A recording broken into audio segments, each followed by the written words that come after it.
Bonjour, vous écoutez l'épisode 145 d'Avez-vous choisi, le podcast pour entreprendre sa vie à sa façon.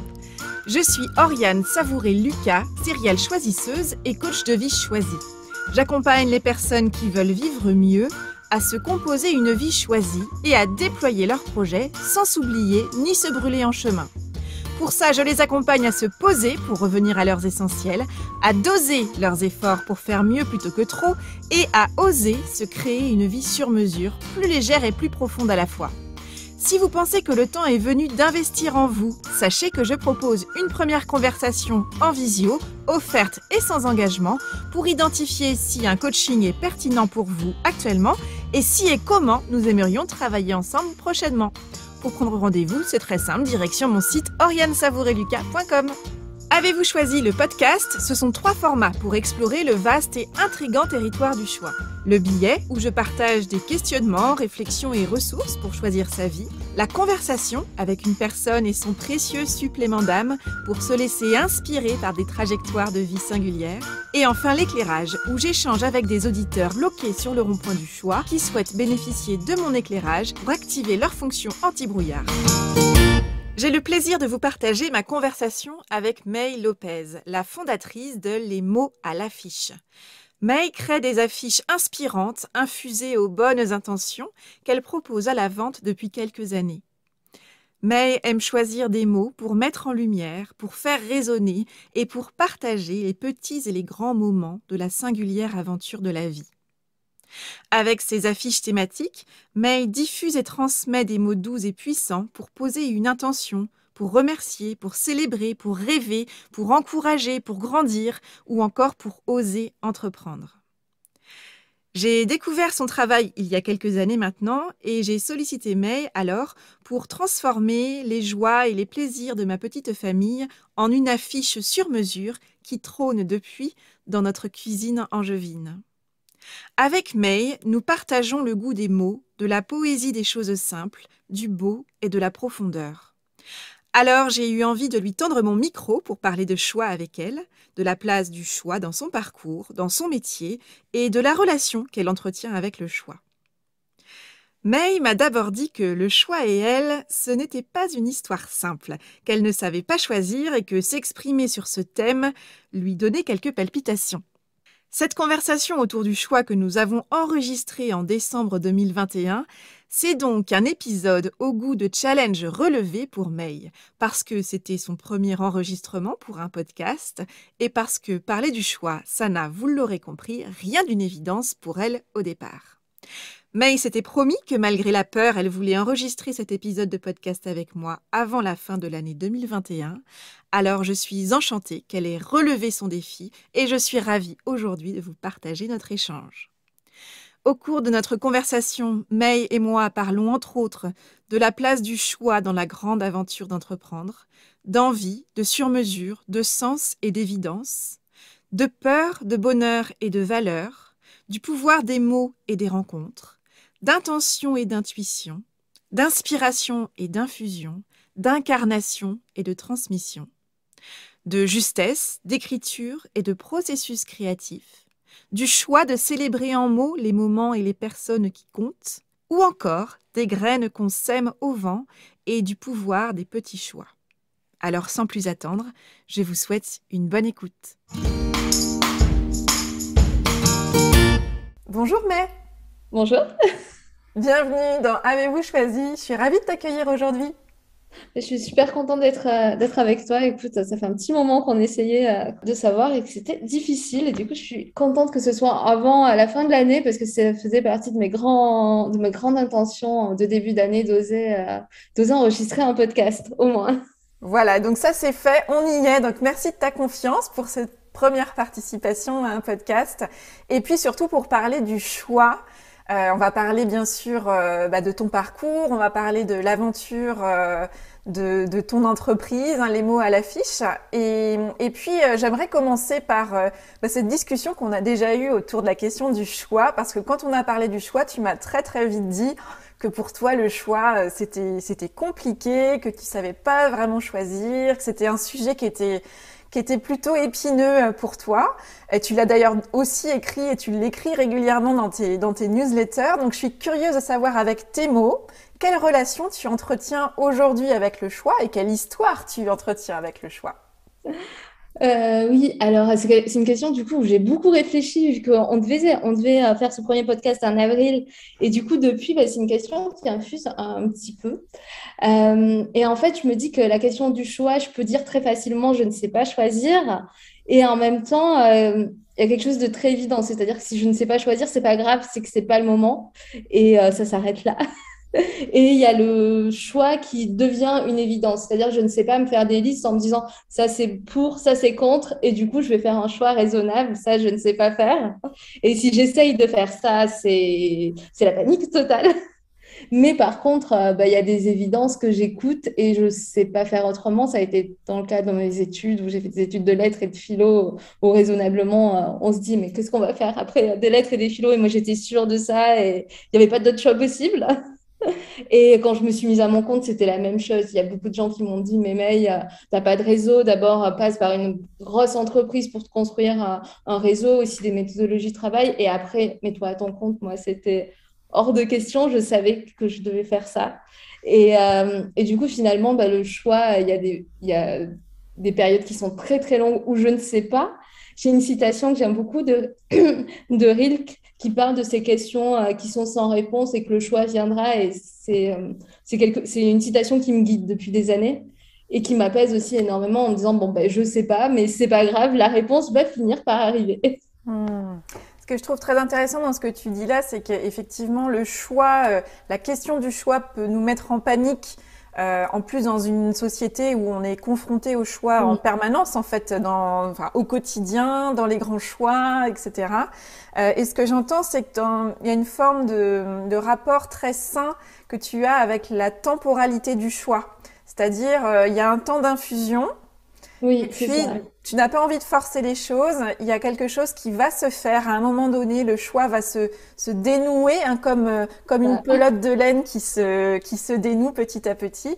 Et puis, quelque chose va surgir. Et j'entends en fait une forme de confiance absolue dans le fait que le temps et le temps d'infusion va être ton allié et que il y aura à un moment donné une évidence qui va surgir. C'est ça? Oui, c'est tout à fait ça. Et puis, même si je ne fais pas de choix, moi, je sais que la vie fera un choix pour moi parce qu'il y a un moment où faut prendre des décisions. Et ça a toujours marché pour moi et ça a toujours fonctionné, très, très bien fonctionné. On m'a, par exemple, aussi beaucoup dit quand je me suis lancée à mon compte, où j'avais beaucoup trop de clients. Du coup, moi, je faisais de la communication et je faisais des sites web, des logos et j'accompagnais les entrepreneurs, les créateurs à se faire connaître sur Internet. Et j'avais beaucoup de boulot. Tout le monde m'a dit, mais Maï, crée ton agence. Et je disais à tout le monde, je n'ai pas envie de créer une agence. J'aime être libre. J'avais besoin de voyager. J'avais envie aussi de voyager surtout.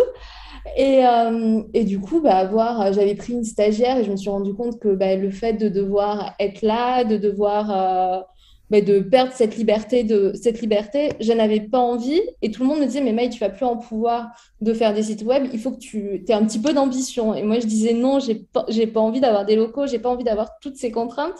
Et finalement, j'ai créé les mots à l'affiche il y a un peu plus de 3 ans.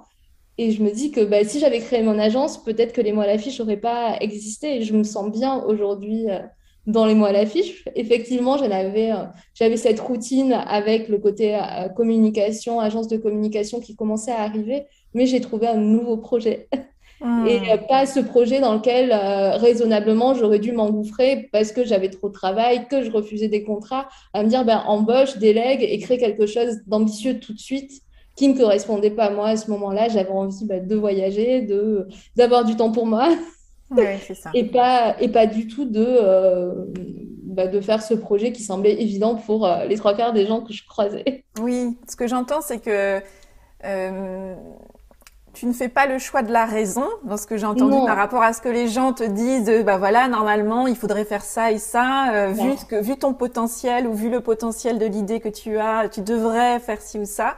Et toi, tu fais le choix de ce qui résonne pour toi. C'est ça. Voilà, il y a ce temps d'infusion, il y a ce temps de se dire, les choses vont se décanter et en même temps, j'entends une grande clarté dans ce qui est important pour toi. Cette Oui, envie de liberté, d'autonomie, d'agilité finalement dans la manière dont tu t'organises dans ton quotidien personnel et professionnel. Et puis ce que j'entends derrière, moi qui me parle complètement, parce qu'on a des parcours, notamment en termes d'études très proches. Moi c'est pareil, j'ai fait des études de lettres et tout le monde, enfin lettres philo et anglais. Et mais qu'est-ce qu'on fait avec ça? Bah je sais pas, mais en tout cas moi c'est ça que j'aime, donc je vais aller vers ça. La suite on verra bien, donc ça résonne complètement. Mais ce que j'entends c'est que quand tu parlais tout à l'heure de ces personnes qui disaient il faut que tu aies plus d'ambition, j'entends que oui, c'est lié au fait que par rapport au potentiel que les personnes autour de toi détectaient en toi, dans tes idées, dans tes projets, dans ce que tu pourrais emporter, et que toi, tu n'as pas fait le choix de la réussite hors sol et selon la grille oui. sociétale, on va dire, mais tu as fait le choix de ta réussite selon ta propre grille de référence. C'est ça? Oui, oui, oui, et ça, c'est vraiment quelque chose de très fort. Déjà, je suis très, très nulle pour me forcer sur le long terme à faire quelque chose que j'aime pas. Et du coup, cette question du bonheur et ce qui me rend heureuse, et mon intuition là-dedans est très, très forte et je sais pas faire autrement, sûrement parce que j'ai eu la chance d'être assez débrouillarde et de me créer mon métier sur mesure très tôt, où j'ai réfléchi à ça très, très, enfin, dès la sortie de mes études et même avant, parce que j'avais mon blog où je mettais en avant ce que j'avais envie de faire et j'ai pas envie de, maintenant que je connais ça, que je sais que c'est possible, Hmm. faire quelque chose juste pour la sécurité, pour moi, c'est pas quelque chose qui me rend assez heureuse, la sécurité. Alors, il y a des jours où je pourrais dire j'en ai marre, c'est frustrant, c'est usant d'être à son compte, d'être toute seule et d'avoir peur pour plein de choses.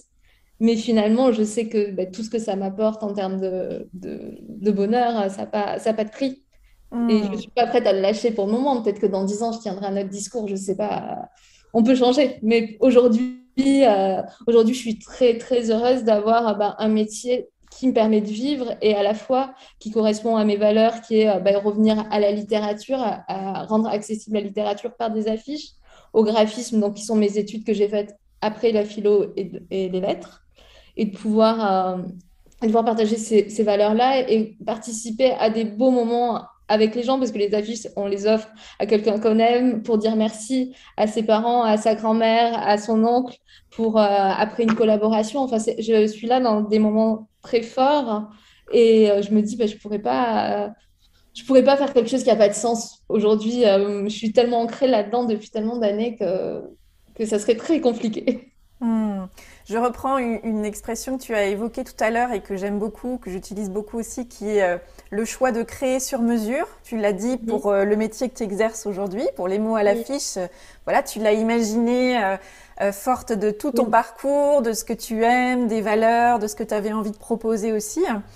Et puis c'est ce que tu proposes aussi à la fois dans le fond et dans la forme avec Oui. les mots à l'affiche. Donc ça me permet justement d'aborder cette question du choix que tu as eu de créer les mots à l'affiche. C'est quoi l'histoire? Est-ce que tu peux nous partager un petit peu la genèse de ce choix de création? Alors, l'histoire est très longue. Alors que moi, je suis quelqu'un qui suis très, très lente. Comme je te disais il y a quelques minutes, souvent, j'ai des questions et j'ai pas les réponses. Et ça faisait très longtemps que je faisais des affiches avec des mots pour moi, pour savoir ce que je voulais et pour les afficher. Donc, j'ai commencé en 2014 avec une affiche que j'envoyais à mes clients, du coup, aussi pour leur souhaiter les vœux. Je l'ai fait en 2015, en 2016 et en même temps, je la partageais sur mon blog et chaque fois, j'avais des retours, énormément de retours. Je partageais beaucoup de choses à télécharger, à offrir sur le blog. Je fais ça, je crois, depuis 2013 ou 2012. Quand je partageais cette affiche-là, j'avais toujours un petit peu plus de retours. Et en 2017, du coup, j'ai écrit une affiche de vœux. Et là, plusieurs personnes m'ont dit, mais pourquoi tu ne la vends pas? Du coup, je me suis dit, je rentrais, du coup, je l'ai écrite au Mexique.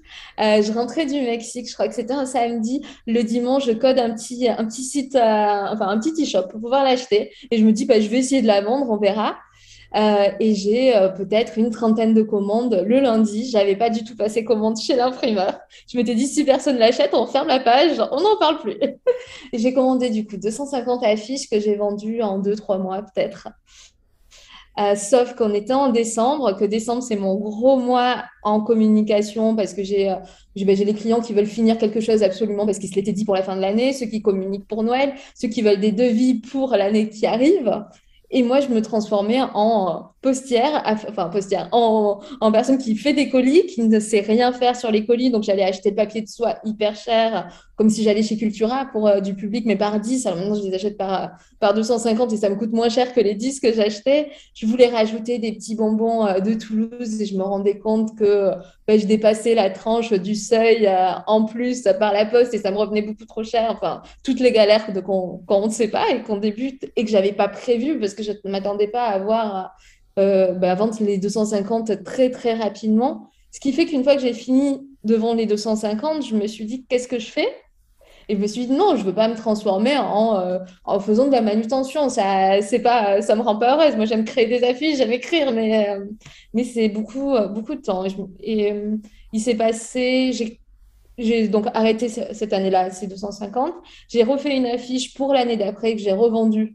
Mais c'était voilà, borné à 2 affiches avec ce projet de mode affiche en me disant j'ai changé de statut, je me suis séparée de mon compagnon, il fallait que j'ai des revenus un petit peu plus élevés, je voulais pas déménager. Et du coup, j'avais plus de charges, que ce soit en changeant de statut ou en étant seule. Et du coup, j'ai suivi une formation pour savoir comment générer plus d'argent avec la partie, ce que je faisais comme métier. Et je me suis rendu compte très rapidement que je savais comment gagner plus d'argent, comment facturer plus, mais que je n'avais pas envie. Enfin, j'avais pas envie de déléguer, j'avais pas envie de facturer des choses à un prix qui me semblait plus élevé parce que les gens facturent plus, mais que ça prend pas tant de temps que ça finalement. Et que le côté agence de communication, les gens venaient via mon blog parce que c'était du mail qu'ils voulaient. Déléguer, ça n'avait pas tant de sens que ça. C'était vraiment une extension de moi, ce côté où j'avais créé vraiment un cocon d'une communication sur mesure, où on échangeait énormément avec le client. Et ça n'avait pas de sens de travailler avec d'autres personnes, ni de surfacturer. Moi, mes prix me semblaient justes et je ne voulais pas aller au-delà. Et du coup, j'avais ce projet d'affiche en me disant, mais si je le fais, par contre, je ne veux pas faire un entre-deux, je veux vraiment créer un vrai projet. Ça, ça m'excitait aussi intellectuellement parce qu'il y avait toute cette partie point de vente que je ne connaissais pas. Et moi, j'adore la nouveauté, j'adore découvrir des nouvelles choses. Et il y avait la partie packaging, il y avait aussi, moi, je donnais du conseil, je donnais des cours de communication dans des écoles. Et je me disais, c'est un petit peu facile parce que j'explique à tout le monde qu'une communication émotionnelle avec du sens, avec de l'amour, des valeurs, ça fonctionne, qu'on n'a pas besoin de publicité, qu'on n'a pas besoin de budget énorme, en leur donnant l'exemple de mon blog qui a 15 ans. Et du coup, je me disais, oui, peut-être qu'aujourd'hui, j'y arriverai pas. Et du coup, créer ce projet-là, c'était aussi remettre les mains, me mettre à la place de mes clients et voir si vraiment ça fonctionnait et pas juste donner des conseils en disant ça fonctionne, m'attribue un petit peu le mérite, ça fonctionne pas, je leur dis mais non, mais là, vous n'avez pas tout à fait bien fait. Et du coup, je voulais aussi me plonger là-dedans. Donc, il y avait ces deux aspects-là, un aspect aussi d'abord un nouveau projet d'un point de vue financier, côté de me mettre à la place de mes clients et aussi c'était le projet où je me disais finalement, ça allie ce que j'aime, c'est-à-dire l'écriture et le graphisme. Et il n'y avait pas quelque chose où je me sentais pas plus à ma place. Et voilà, et donc j'ai lancé ça il y a 3 ans et ça marche et c'est chouette. Bravo, bravo. Et ce que j'entends à nouveau, c'est l'importance pour toi de cette notion de justesse. Oui, C'est-à-dire qu'à toutes les étapes, il n'y a rien de forcé, il y a des choses qui, voilà, le temps à nouveau est ton allié et il y a des indices, il y a des petits signaux faibles d'abord, puis qui sont de plus en c'est ça. plus présents, qui t'invitent à prendre plutôt ce chemin-là. En tout cas, il y a une forme d'évidence, rien n'est forcé, tout se met en place tranquillement mais sereinement et avec voilà forcément des questions malgré tout, sans doute aussi des doutes, mais il y a une forme de sérénité qui fait que en fait ça se met en place, ça avance, c'est aligné et il y a une forme de congruence aussi. C'est ce que j'entends dans le projet Les mots à l'affiche. Oui, C'est et tous les après ça, j'ai l'impression que c'est l'histoire de ma vie. C'est ça. Et- c'est plein de petits points, hein. Comme on dit, on se retourne et on voit tous les points qui se Ouais, relient les uns entre les autres. Finalement, j'entends que les mots à l'affiche, bah, ça parle de ton parcours, ça parle de ce que tu aimes, de ce que tu es, de tes valeurs, hein, parce que oui, j'entends aussi, j'ai beaucoup aimé ce quand tu as parlé de, bon, moi, c'était le conseil que je donnais, mais j'avais aussi besoin de me remettre, moi, concrètement en situation pour être alignée aussi entre, je suis pas juste là pour donner des conseils, mais j'incarne le message que je porte. oui, Et finalement, les sujets, la manière de faire, l'opportunité du moment, tout ça, ça a créé une forme de congruence vers, ben voilà, en fait, ça va s'appeler les mots à l'affiche et c'est ça ça, fonctionne. c'est Génial. ça. Super. Et alors, au cœur de ton activité, de les mots à l'affiche, ton travail, c'est de choisir des mots. On retrouve la question du choix. Donc là, j'ai très envie que tu nous partages, si tu en es d'accord, bah, ton processus créatif, justement. Comment prend vie une affiche dans ta tête, sous tes doigts? Euh, je sais pas, c'est très compliqué comme question. Je crois que j'ai jamais réfléchi à verbaliser cette question. C'est beaucoup d'intuition. C'est un petit peu, enfin, c'est un petit peu comme tout chez moi. Je crois que ça prend beaucoup de temps. Ça infuse. Ça peut être pendant des mois dans ma petite tête sans rien écrire. Et finalement, après, je vais commencer à noter des idées dans un carnet. Et quand j'écris, ça peut être très rapide. Alors, enfin, c'est généralement d'ailleurs, enfin, très rapide. Quand je dis que c'est très rapide, c'est pas, ça peut durer une journée, mais je veux dire, ça va pas prendre des semaines. Après, j'écris très lentement quand c'est de l'écriture, on va dire, créative et pas d'envoyer des mails ou quand j'écris un article sur mon blog parce que j'ai ce côté où pour moi, l'écriture, c'est un muscle. Et depuis que j'ai 16 ans, j'ai un blog où j'écris, enfin pas quotidiennement, mais très, très régulièrement dessus. Et il faut vraiment, c'est la seule chose, j'ai l'impression de ma vie où je dois être hyper concentrée, où je peux pas c'est à 100%. Si je suis fatiguée, si j'ai quelque chose qui me tracasse, je peux pas le faire. J'aurais beau me forcer, ça faut que je sois hyper apaisée. Et après, j'ai l'impression que c'est un peu de la magie. Je Hmm. sais pas d'où ça vient. J'imagine que bah, c'est la régularité au fil des années, où il y a quelque chose qui sort et qui se met en place. Et avec de l'intuition, j'arrive à voir si ça colle ou si ça colle pas. Mais il y a pas de rituel sacré Hmm. ou d'une méthode très rigoureuse comme du coup moi je faisais des sites, je codais où là il fallait de la rigueur. Là beaucoup d'intuition que j'ai par contre énormément travaillé. J'ai eu un prof particulier à partir de la seconde jusqu'à mon master où il me faisait écrire 5 lignes il me disait passe-y la semaine, mais moi je veux 5 lignes, je veux pas que tu me rendes des copies doubles, je veux 5 lignes, mais avec chaque mot à sa place. Et on passait 2 heures chaque semaine à regarder et à analyser si tout était bien mis. Et j'ai vraiment voilà, ce côté très rigoureux de l'écriture. Quand on me demande, quand mes amis me demandent de les relire, c'est toujours, je leur dis, excuse-moi, je suis embêtante et je suis perfectionniste, mais c'est la lecture de chacun, c'est l'intuition et la sensibilité de chaque personne. Mais oui, après, j'ai pas de rituel, de méthodologie. Hmm. Oui, J'essaie d'attention. ce que j'entends quand même comme processus, c'est qu'il y a tout ce temps à nouveau de d'infusion. On retrouve hein, C'est ce, ça. voilà, il y a comme un grand nuage de lait Oui, dans une tasse d'infusion. Il y a quelque chose qui se prépare, ça infuse. Il y a, j'imagine, beaucoup de sources possibles d'inspiration, des bribes de choses que tu captes, que tu entends. oui, Et puis, par contre, ce que j'entends dans ce que tu dis là, c'est qu'il va y avoir non pas une manière de faire, de dérouler non, un processus c'est ça. d'écriture. En revanche, j'entends qu'il y a, tu as besoin de te créer des conditions favorables sur une Oui, journée, par exemple, pour aller produire la fiche. Est-ce que c'est tu ça. sais les identifier, ces conditions qui sont favorables, qui sont propices pour toi à l'écriture Euh, alors, de la fiche? il faut pas que j'ai trop d'urgence. Si j'ai en fait, j'ai pas encore basculé et j'ai pas envie de basculer dans l'écriture. Reste un plaisir et je l'ai jamais vu comme un travail.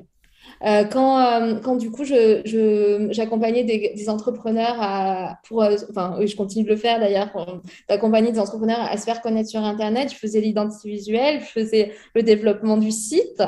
Je les accompagnais au niveau des photos en prenant un photographe. Par contre, la partie écriture, je n'ai jamais voulu le faire. Je n'ai jamais voulu monétiser mon écriture parce que c'est ce qui me reste, c'est quelque chose que j'adore faire. Et je me suis dit qu'à force de le monétiser, j'allais m'en dégoûter si j'écrivais du matin au soir. Je l'ai fait en job étudiant au tout début quand j'ai commencé mon master pendant un été. Et je l'ai vu qu'au bout d'un moment, j'ai l'impression que j'écrivais pour écrire de manière machinale. Donc, j'aide mes clients quand c'est pour leur portrait, ce genre de choses. Mais déjà, je ne facture pas. Et c'est voilà, c'est vraiment très très peu, mais je ne vais pas écrire tout le site parce que je n'ai pas envie de ça. Et je restais avec les mots à l'affiche où ce côté j'écris quand les planètes sont alignées, quand ben, je suis reposée. Alors je vais beaucoup plus écrire l'été où j'ai moins de travail, où les commandes sont plus lentes. Là, par exemple, en période, là, en décembre, c'est pas possible du tout d'imaginer écrire une affiche. Je peux écrire beaucoup de mails là, j'écris un mail quotidiennement à tous mes abonnés pour expliquer un peu les coulisses. Ça, il n'y a pas de souci. Mais quelque chose de vraiment joli, il faut que je sois apaisée sans notification, sans urgence, et que ce soit ce moment à moi qui est là, quoi. Hmm. Et je trouve très intéressant quand tu nous rapportes cette pratique et cette rencontre surtout de ce professeur particulier qui pendant de la seconde au master, donc en gros ça fait à peu près 7 ans de Oui, travail oui, c'est vrai. ensemble, où vous avez travaillé finalement à une écriture rigoureuse, c'est-à-dire qu'il y a à la fois, j'entends le Oui. plaisir de l'écriture, mais la rigueur, que j'entends, c'est comment est-ce que j'arrive à atteindre la substantifique moelle quelque part de ma pensée, de mon ressenti, et comment est-ce que je la transcris sur papier. Oui. Qu'est-ce que tu as appris de plus précieux au cours de ces 7 années autour de cette pratique d'une écriture rigoureuse et plaisir? Alors, je pense que j'ai appris que il m'a dit en fait, moi, j'ai toujours adoré écrire. J'ai toujours adoré enfin, tout ce qui est au niveau de créer, de créativité, mais j'avais pas de facilité de ce côté-là. J'avais énormément de facilité en maths. Tout le monde m'a dit d'aller en S. Moi, je voulais aller en L. Donc, mes parents m'ont dit d'accord, mais par contre, on va prendre des cours particuliers parce que pendant très longtemps, je faisais des fautes d'orthographe. Je fais encore des fautes d'orthographe, d'ailleurs, je me fais relire, enfin pas, je me fais relire sur les affiches. Mais il m'a dit un jour, et je pense que c'est ce qui m'a permis de vraiment enfin, y croire. Il m'a dit, mais il y a un temps pour tout. Et moi, c'est ce que je dis à mes étudiants d'ailleurs. Je leur dis, ils sont à bac plus, enfin, c'est des gens qui ont déjà eu le bac. C'est pas grave, il y a un moment où on a besoin d'avoir ces fautes d'orthographe parce qu'on se sent encore un petit peu enfant. Et il y a un moment où on va prendre une posture, on va se dire, où ben, on grandit. Et c'est le moment d'écrire mieux, d'enlever cette petite couverture rassurante, en fait. Et alors, on s'en rendait pas compte, mais moi, je me disais que j'étais nulle, en fait, que oui, j'adorais écrire, mais que j'y arrivais pas. Il m'a dit, mais t'inquiète pas, mais ça va arriver. On va prendre le temps. Et tout le monde peut y arriver. Et puis aussi, bah, ça dépend du niveau social d'où on vient. Si vos parents font beaucoup lire, vous amènent au théâtre.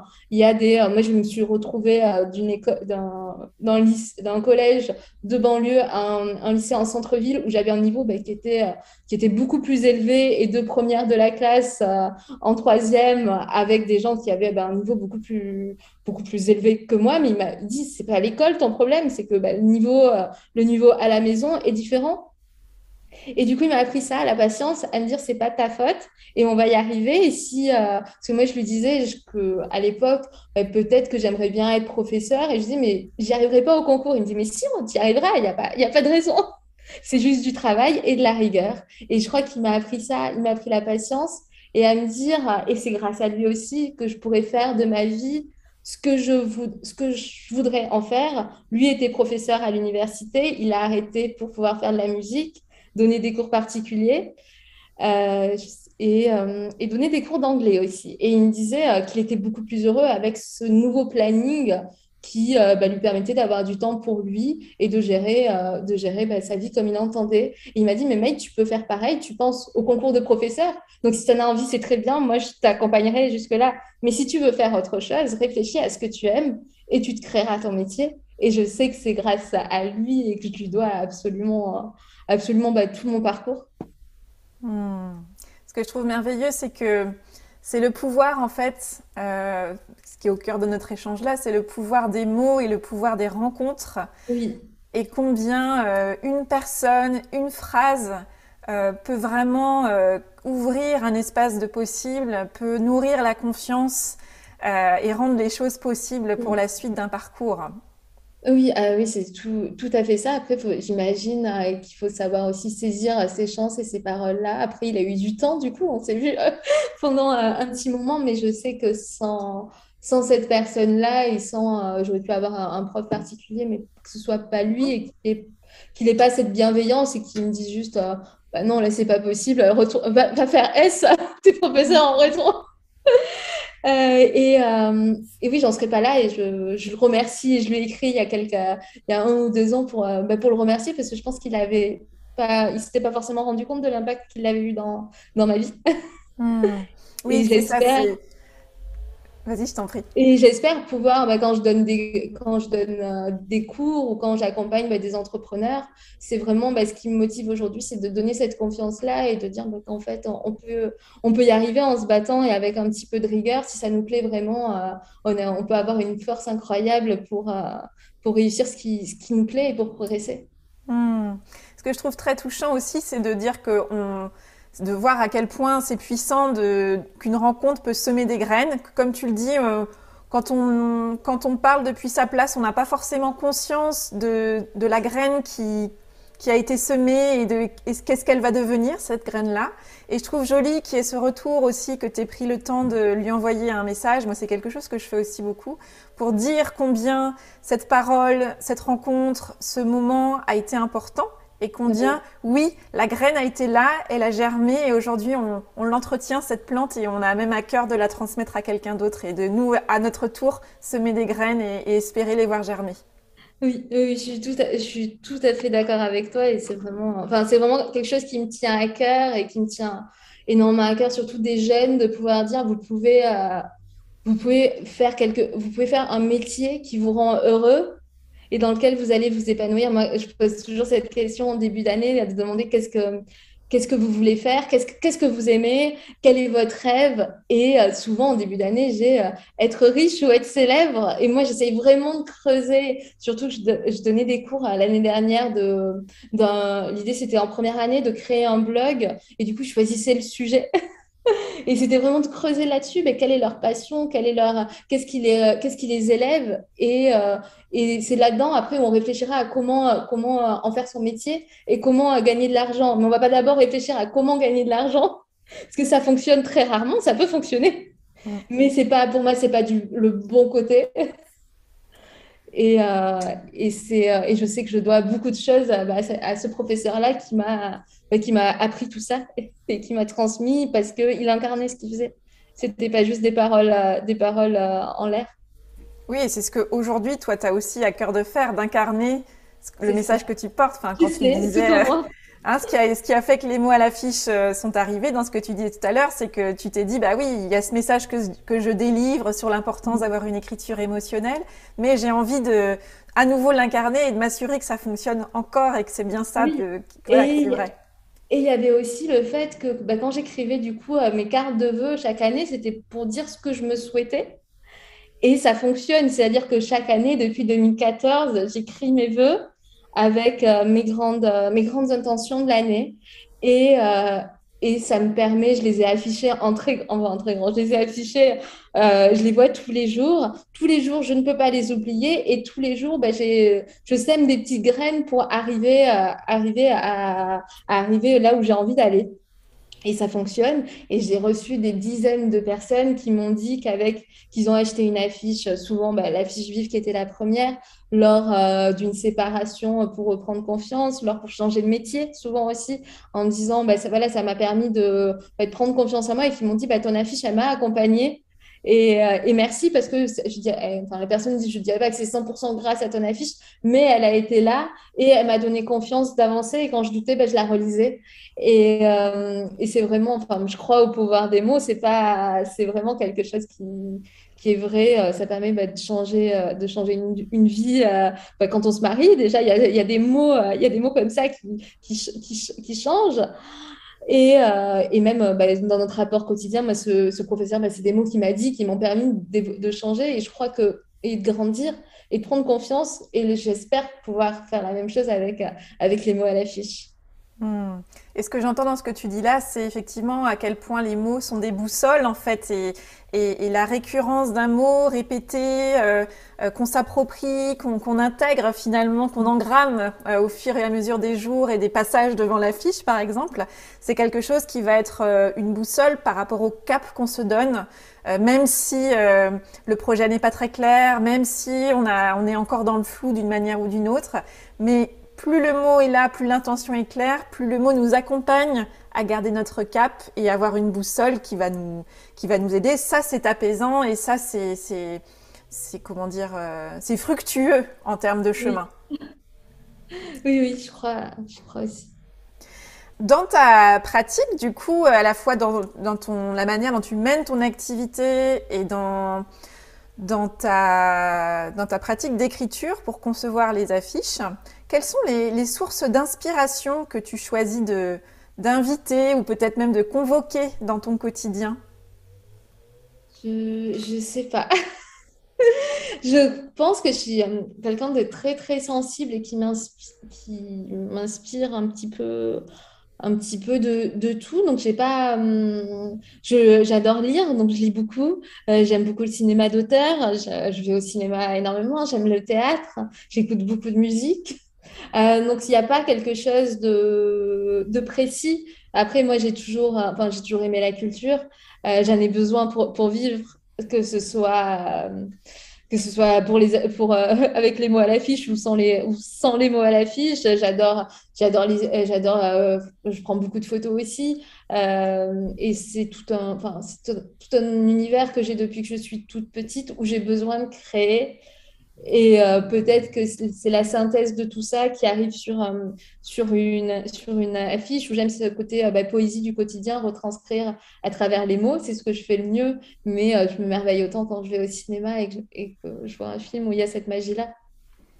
C'est ça, c'est que là aussi, on retrouve cette notion d'infusion. Tu te laisses infuser dans un bain Oui. de tous les bouillons de culture qui te nourrissent, toi, en tant qu'individu. Et après, quelque part, va émerger de tout ça un mot, une expression et une association de mots. C'est ça, c'est qu'il y a beaucoup d'intuition et puis je trouve que le fait d'écrire a quelque chose de magique. Enfin, souvent quand je me relis après, enfin, on ne sait jamais d'où ça vient finalement, enfin, comme n'importe quel art. Mais quand on voit ce qu'on écrit, et je sais, des fois, ça m'a fait sourire parce que j'ai déjà écrit quelque chose et le lendemain, je voulais réécrire ou j'avais perdu et je le retrouve. Et finalement, c'est presque au mot près que j'ai réécrit la même chose et je me dis, mais comment ça fonctionne finalement? Il y a quelque chose de très mystérieux, de très opaque dans tout ce qui est la création. Et peut-être que s'il n'y avait pas ce côté magique et on ne sait pas d'où ça vient, sûrement que ça m'intéresserait beaucoup moins. C'est ça, c'est est-ce que c'est moi qui choisis les mots ou est-ce que ce sont les mots qui me choisissent pour venir se déposer sur une feuille, quoi. Disons qu'il y a beaucoup de travail en amont. C'est-à-dire, par exemple, mon professeur m'a fait apprendre le dictionnaire par cœur pour avoir les outils. C'est-à-dire, si vous avez peu de mots, si tu me demandes d'écrire en espagnol ou en anglais, j'ai pas ce langage aussi fin. Je n'y arriverai pas. La recherche ultime pour moi de l'écriture, c'est Flaubert qui disait ça, qui rêverait, enfin, qui voulait écrire un livre sur le rien, sur le vide. Et pour moi, c'est ça, c'est arriver à écrire sur rien, l'affiche tienne toute seule, que ce soit beau et retranscrire avec justesse la réalité. Pour retranscrire avec justesse la réalité, il faut avoir les outils, les mots, donc avoir un vocabulaire riche et lire beaucoup et voilà, et essayer de le travailler ce muscle-là. Donc il y a quand même voilà, une base. Si tu me demandes d'écrire en anglais quelque chose de beau, ça va être compliqué. Oui, puis j'entends à nouveau cette exigence et cette envie, et surtout le plaisir aussi de la justesse, cette Mm. attention que tu vas avoir à ce qu'il y ait une cohérence et une convergence entre ce que tu décris et ce que tu vas traduire en mots. Oui, Tu parles de ce vocabulaire riche, du muscle de l'écriture, et puis ce que j'entends aussi, c'est cette capacité à capter des ambiances, des messages qui sont ceux qu'on a besoin de venir nourrir ou alimenter, voilà, d'une manière ou d'une autre, dans l'époque dans laquelle on est aussi. Oui, oui, oui. Et ça, t'es pas la première à me le dire. Du coup, je m'en suis rendu compte parce j'ai plusieurs personnes qui m'ont dit que on va dire, mon petit grain de génie, s'il y en a un, c'est ça, c'est d'arriver à capter l'émotion ambiante et à le retranscrire. Et voilà, et à le retranscrire. Et du coup, je me dis, bah, peut-être, oui. Mais j'ai pas ce côté, par exemple, je sais qu'il y a beaucoup de personnes qui vont être très, très rigoureuses en ayant, par exemple, faire des tableaux Pinterest, en regardant ce qui fonctionne sur Instagram, faisant des études de cas, ce genre de choses. Alors que ce soit pour quand je faisais du graphisme ou pour les mots à l'affiche, moi, je ne fais pas ça. Je regarde, je m'inspire, mais je ne prends pas des notes de manière scientifique. Je peux le faire sur certaines choses si j'en ai besoin, si on répond à un appel à projet et qu'il faut voilà, travailler de manière à faire une note d'intention. Oui, je peux le faire, mais c'est pas ce que je fais dans ma pratique quotidienne. Hmm. Et alors, tu as parlé tout à l'heure d'une question que tu poses aux étudiants que tu accompagnes, et moi qui est une question que je trouve très belle et que j'aime beaucoup me poser et poser aux autres aussi. Oui. Et donc, j'ai envie de te la poser à toi. Qu'est-ce qui t'élève, toi, May? Et puis, qu'est-ce que tu projettes justement pour toi et pour les mots à l'affiche pour continuer de s'élever dans les mois et les années à venir?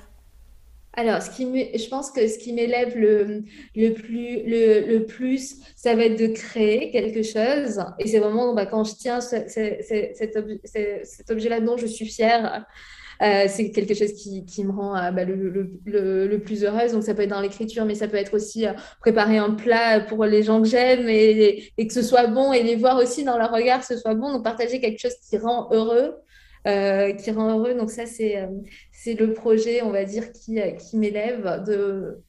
Et le deuxième, ça va être de donner confiance et d'élever les autres et de leur permettre de réaliser leurs rêves. Ça, c'est un projet peut-être plus. Enfin, voilà, c'est deux projets qui sont un petit peu différents, mais qui me rendent très, très heureuse. Et pour les mots à l'affiche, le grand projet, c'est revenir petit pas par petit pas à la littérature. C'est-à-dire, moi, j'ai fait des études donc, de lettres, de philo, et après, j'ai fait des études de communication. Quand j'accompagnais mes clients qui me parlaient souvent, ils me disaient que j'étais créative, que c'était de l'art ce que je faisais, je leur disais non, c'est de la communication. J'ai appris les codes pour transmettre un message juste pour justement que vous puissiez faire votre art. Mais moi, je fais de la communication. Avec les mots à l'affiche, je reviens un petit peu, petit pas, dans la littérature. Moi, un sujet qui me tient énormément à cœur, c'est l'accessibilité à la culture et notamment à la littérature. Je trouve que les affiches sont une très bonne porte d'entrée. C'est pas un livre qui fait peur. Hmm. Je commence à m'associer avec des associations dans le milieu littéraire pour bah, soit participer à des festivals où il y aurait bah, des mots à l'affiche, où il y aurait des ateliers d'écriture, où mes affiches seraient projetées. Donc ça, c'était avant le Covid. Du coup, ça s'est pas fait, mais j'y tiens. Qui seraient projetées pendant un festival sur des murs de certaines villes. Donc voilà, ça c'est vraiment le projet qui me tient à cœur donc cet aspect associatif. D'abord, il fallait vivre. Comme moi, j'ai des bases stables pour pouvoir aider les autres. Mais c'est le projet qui me donne des étincelles et sur lesquelles on va petit à petit. Et les 3 premières années des mois à l'affiche, c'était d'avoir une structure et une entreprise viable pour pouvoir après bah, voilà, commencer à aller sur ce chemin-là. Bah écoute, c'est un beau projet pour toi et pour les mots à l'affiche et puis pour toutes les personnes auprès desquelles tu as envie de faire rayonner les mots et la littérature justement. Donc je suis impatiente de découvrir tout ça. Pour terminer notre échange, May, juste je suis curieuse, on va dire en mode morceau choisi. Si tu devais Oui, retenir une affiche de celle que tu as créée jusqu'à présent, laquelle serait-elle et pourquoi? je sais pas. Je ne sais pas choisir. Alors là, celle qui me vient à l'esprit, c'est parce que j'en ai parlé hier sur Instagram. C'est l'affiche qui s'appelle Les plaisirs et les jours. C'est une affiche enfin c'est un texte que j'ai écrit en 2013 ou 2014 qui a été publié sur Simple Thing. Et c'était la première fois qu'un grand magazine que, en plus, j'admire énormément, me faisait appel pour que j'écrive un texte. Et j'avais fait mon mémoire sur une blogueuse que j'admire beaucoup qui s'appelle Anne-Solange Tardy, Cachemire et Soie. et elle était passée juste avant pour écrire son texte et j'étais le numéro d'après. Et donc voilà, j'ai écrit ce texte, c'était sur mes bonheurs ou mes petits plaisirs quotidiens et je l'ai mis en page. Et je l'ai mis en page j'en ai fait une affiche l'année dernière, il me semble. Je ne l'avais pas fait tout de suite. J'ai un petit peu réduit le texte. Elle est au-dessus de mon lit aujourd'hui en A1, donc c'est un format encore plus grand que ce que je propose. Et elle me rappelle vraiment toutes ces petites graines parce que c'est grâce au blog que le magazine m'a contactée. Et aujourd'hui, elle est en affiche et c'est vraiment tout ce parcours-là.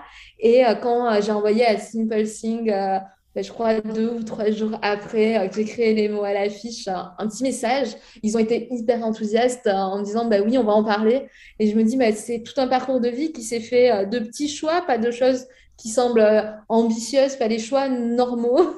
Enfin, et finalement qui fonctionnent et qui me permet de me sentir à ma place. Donc, ça serait les plaisirs et les jours, je pense. Formidable. Écoute, un grand merci à toi, May, pour tous ces partages, pour toute la justesse que tu as à cœur de mettre au quotidien, dans ton travail, dans tes affiches. Et puis, je suis impatiente de découvrir tout le chemin que les mots à l'affiche et tous les beaux jours qu'ils ont encore devant eux. Merci.